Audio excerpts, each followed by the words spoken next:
Howdy. Have you ever watched a business grow really quickly? Maybe they're working on scaling their business, and then it's as if they just implode. Like they were going so big and so fast, and then all of a sudden, they're closing stores, they're changing up their services, and they're imploding and shrinking back to a size that actually was smaller before they ever started their journey to scale their business. You want to know what happens when that happens? Well, that is what we're talking about today. We're going to show you how you can boost your ability to scale your business quickly today on the Be More Successful show. Well, howdy, everyone. I'm Leslie Hassler. I own Your Biz Rules Business Coaching. And what I do is work with smart women owned service based businesses to get growth and scalability done in a way that's profitable and sustainable so that you get recognized for your good work.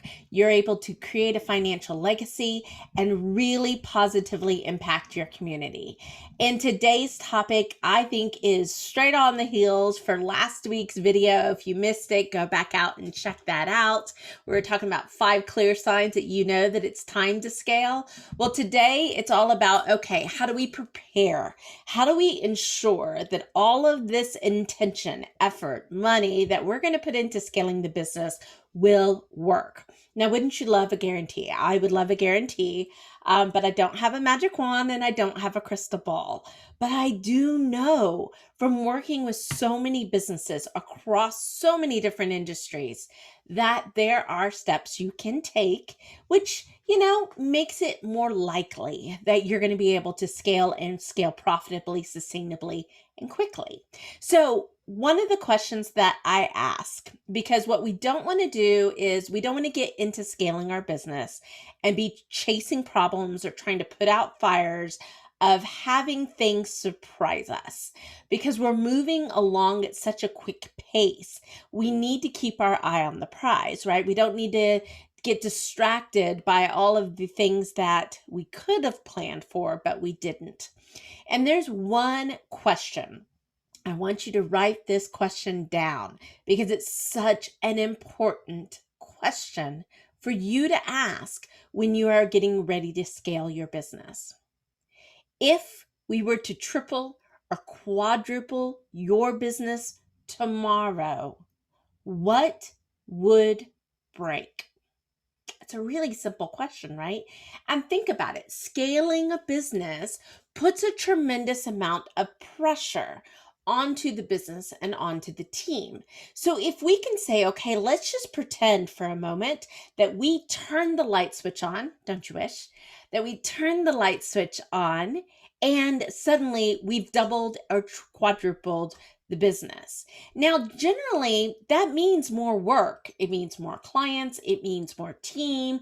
It means you've got to have more money to be able to pay for it. So let me give you 3 areas that I want you to pay attention to first. Now, do this litmus test across your business in every viable, important area that is already there as a foundation. But here are 3 areas I want you to look at first. All right. So the first area is cash. If you're going to grow and scale at a rapid rate, you need to be able to ensure that you have cash on hand in the form of reserves so that you have time to allow that initiative to catch up. Anytime we invest in a scalable strategy, we're looking for a multiple times return on that investment, but it still takes time. Do you have money to allow for it to take time? Probably the number one cause of a business imploding on their scalable journey is a lack of cash, not enough of it. So we really do need to be building reserves. That's why it's so important to build reserves from the very early part of your business all the way through so that you can play the game, right? So you can stay in the game. The second thing I want you to think about with cash is that you need to be profitable before you scale. Profitability or scaling your business will not solve profitability. If you have a problem in this area, it just makes the problem bigger. It is not a magic pill to solve profitability. So, the way that I love to think about this, and the analogy that I'll use with you, is think of the fact that your business is a bucket. If you're not profitable, you have a leaky bucket.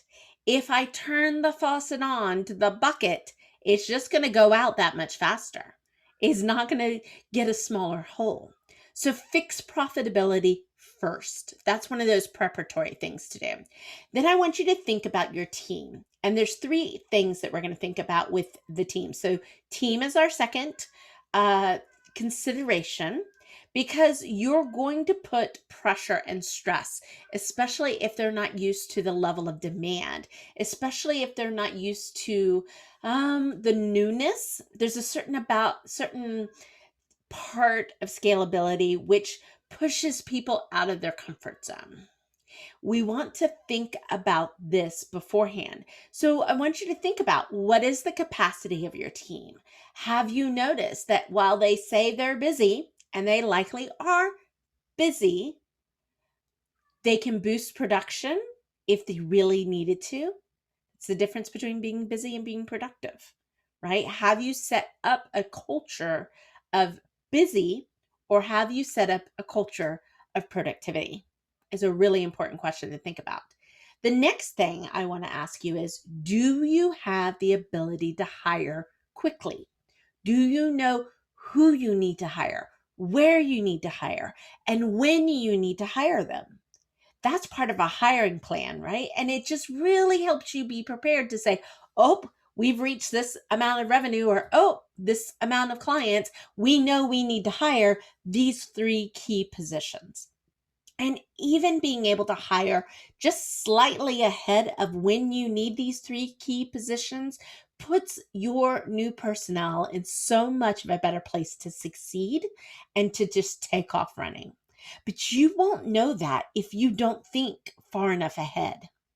So, how quickly are you able to hire? That's a really big sticking point right now in our economy.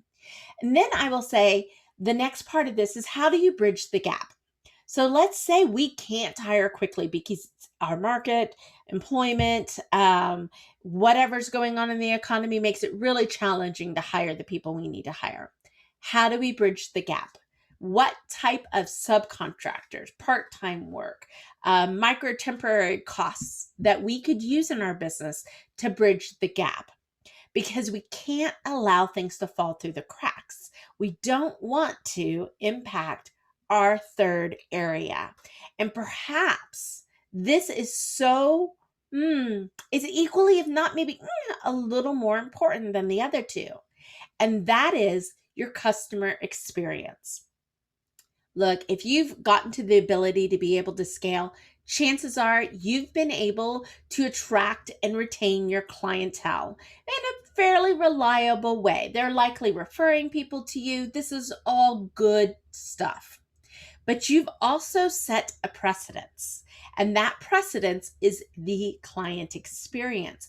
From the moment they, kind of interact with your brand to the moment that they're referring somebody else, every moment counts. And keeping that consistent, or changing things in such a way that they become more reliable, is the name of the game. It's almost how you turn that service into a product. So in this area, I want you to think about four things, okay? I know I'm giving you a lot to think about, but with the experience, who do you need to train? Who can pick up slack? Those new staff members that you likely will hire, do you have a 90-day training program for them?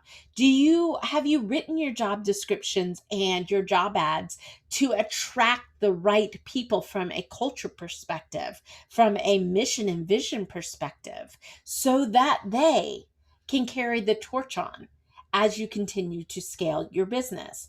Also, looking at systems and processes. How can we make the work easier? How can we make the workflow smoother? How can we save time by not having our employees searching for materials because they're not, in the right folder or under the right client's name? How do we solve those little, I don't know, those little kind of moments that just erode the client experience so that we can continue to deliver great work time and time again, no matter who the employee is and no matter who the client is. And that kind of brings in that tech aspect, right? Because I think too often business owners get really frustrated with technology, and I don't feel like you might have the right mindset when it comes to thinking about technology in your business, if that's you. So, really take a look at these three areas in your business: your cash, your team, the client experience, and say, okay, if we were to triple or quadruple the business tomorrow, what would break? Where would we drop the ball? Where would things get bottlenecked? What do we need to make sure is working well so that we can turn on the faucet and enjoy the ride? Well, that's it for today, guys. I hope you enjoyed our conversation and what I'm sharing today. If so, please be sure to comment and like this video. That's how we know you enjoy it. And if you're thinking you're ready to scale and want to figure out, do I have what it takes? Then take the Scaling Rich quiz at scalingrich.com. We'll give you your Scaling Rich personality, tell you what you need to be looking at in your business, give you a little motivation and inspiration to help you along your way. So that's it for today, guys. I hope you're doing well. My name is Leslie Hassler, and I'm with Your Biz Rules Business Coaching.